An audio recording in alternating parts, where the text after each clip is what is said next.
Hello everyone, welcome to nursing Vigyan. आज से हम शुरू कर रहे हैं सीएचओ और नॉर्सेट एग्जाम की डेली क्लासेस, जहां आपको मिलेगा important syllabus coverage, important MCQ and exam oriented short notes. So daily हमारी वीडियो देखिए और उसके लिए हमारे चैनल को सब्सक्राइब करिए, लाइक करिए। तो शुरू करते हम शुरू कर रहे हैं कम्युनिकेबल डिसीजेस। सो मीजल्स एग्जाम्स के लिए बहुत इम्पॉर्टेंट टॉपिक है। मोस्टली सीएचओ में यहाँ से एमसीक्यूज पूछे ही जाते हैं और बाकी एग्जाम में भी एमसीक्यूज आते ही है। सो शुरू करते हैं डेफिनेशन। डेफिनेशन क्या है? Measles is highly contagious viral disease. Measles क्या है? ये हाईली कंटेजियस वायरल डिसीज है। कंटेजियस मीन्स ये जल्दी ही कांटेक्ट में आने से स्प्रेड होता है। कॉमन रहता है चिल्ड्रन में, ज़्यादातर देखा जाता है। हम बात करेंगे अभी इसका causative organism means agent and epidemiology.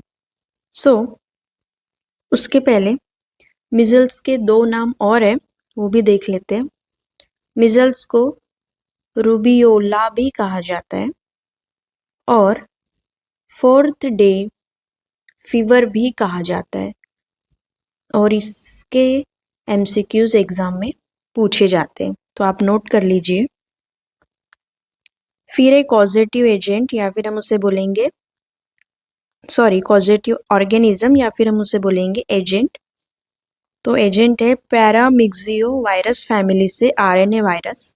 Reservoir रहता है ह्यूमन बॉडी, ह्यूमन में ही वो रिजर्व रहता है। मिजल्स का इन्फेक्टिव पीरियड है 5 days before to 5 days after rash. Rash होने के पहले 5 दिन एंड रैश होने के 5 दिन बाद, ये मिजल्स का इन्फेक्टिव पीरियड है। नेक्स्ट है मोड ऑफ ट्रांसमिशन। हमारे वीडियो के साथ साथ भी आप नोट्स बना सकते हैं या फिर पहले आप समझ लीजिए और फिर आप नोट्स बना लीजिए। Mode of transmission.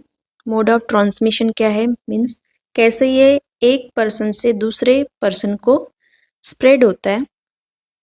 तो droplet infection through the droplets and direct contact, इसलिए बोला है मिजल्स हाईली कंटेजियस है, क्योंकि डायरेक्ट कांटेक्ट में आता है और ड्रॉपलेट इन्फेक्शन के थ्रू फैलता है। एक चीज नोट कर लीजिए, virus remains suspended in air in crowded rooms. Virus कैसा रहता है? सस्पेंडेड रहता है, प्रेजेंट रहता है क्राउडेड रूम में, रूम की हवा में प्रेजेंट रहता है। नेक्स्ट है इंक्यूबेशन पीरियड। यहाँ से भी क्वेश्चंस आते हैं। इंक्यूबेशन पीरियड रहेगा 10 days to 14 days। इम्पॉर्टेंट है, नोट कर लीजिए। आई होप आपको क्लास समझ में आ रही होगी। नेक्स्ट है क्लिनिकल फीचर्स। क्लिनिकल फीचर्स ये स्टेजेस में डिवाइड है। 3 स्टेजेस है। फर्स्ट स्टेज है प्रोड्रोमल या कैथरल स्टेज। ये स्टेज 3 days का होता है। उसमें क्या देखने को मिलेगा पेशेंट में? फीवर, कफ, कोरिजा मीन्स कोल्ड, कंजक्टिवाइटिस, ऐसे तीन क्लासिकल सिम्टम्स देखने मिलेंगे, जिसको हम डिनोट करते 3 C's से। पहला है कफ, सेकंड है कोल्ड या फिर उसे हम बोलेंगे coryza and third C is conjunctivitis. ये भी एग्जाम में पूछता है। नेक्स्ट है कॉप्लिक स्पॉट्स। ये भी बहुत ज़्यादा इम्पॉर्टेंट है एग्जाम में, यहाँ से भी क्वेश्चन आता है। कॉप्लिक स्पॉट भी पेशेंट में प्रेजेंट रहेगा। Koplik spot means white spots inside the चिक। चिक के अंदर साइड से एक वाइट स्पॉट्स रहेंगे, ब्लूइश वाइट स्पॉट्स प्रेजेंट रहेंगे पेशेंट में। सेकेंड स्टेज है इरप्टिव स्टेज। अब इरप्टिव स्टेज में क्या देखने को मिलेगा? मैक्यूलोपैपुलर रैश ये देखने को मिलेगा। मैक्यूलोपैपुलर रैश कहाँ से शुरू होगा? शुरू होगा ईयर से फेस तक जाएगा, फिर ट्रंक मीन्स बॉडी में, और उसके बाद एक्सट्रीमी तक फैलेगा। तो इसका यही डायरेक्शन रहेगा, ear to face, face to trunk and then extremities. Patient को हाई फीवर भी प्रेजेंट रहेगा।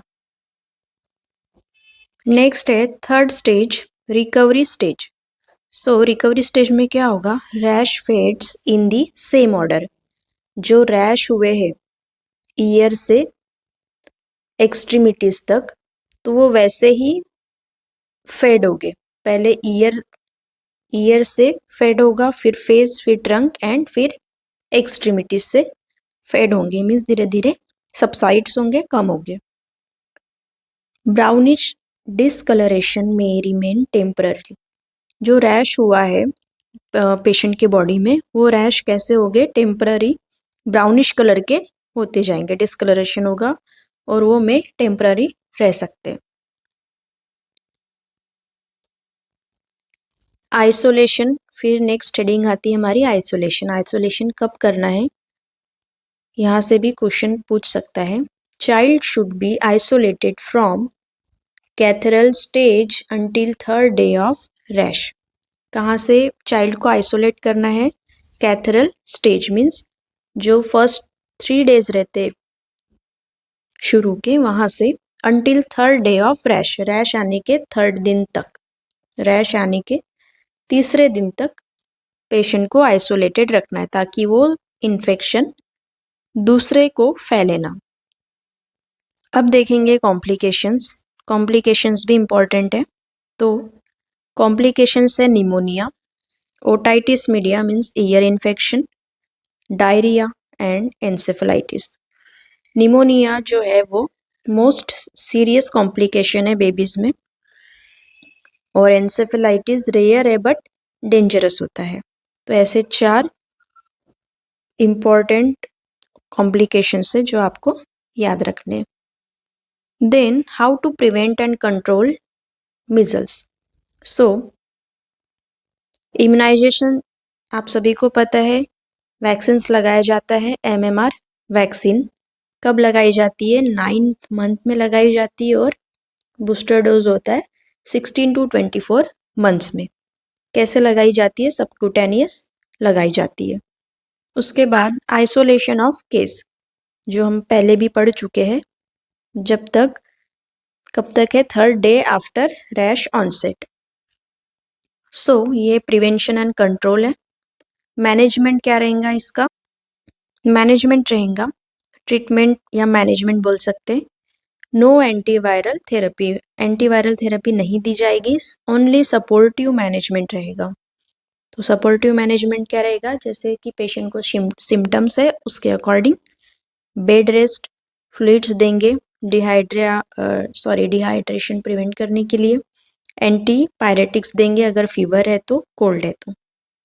सो ये था हमारा शॉर्ट में मिजल्स।